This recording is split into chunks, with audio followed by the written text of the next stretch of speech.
Halos isang buwan na lang ay gaganapin na ang Binibining Pilipinas 2024 Coronation Night. Kagabi ay sinagawa ng preliminary competition para sa evening gowns ng Binibining Pilipinas 2024 candidates kung saan nagpatalbugan ang mga ito.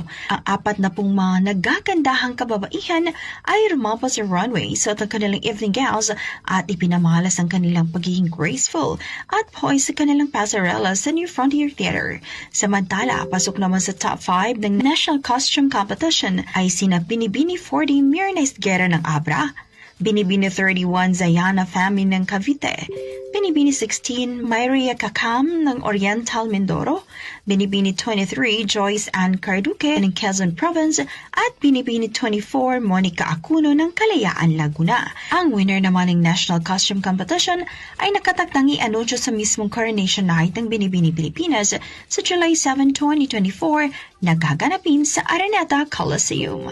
Yan ang ating entertainment news. Alex Foraquet, Tatak, RMN.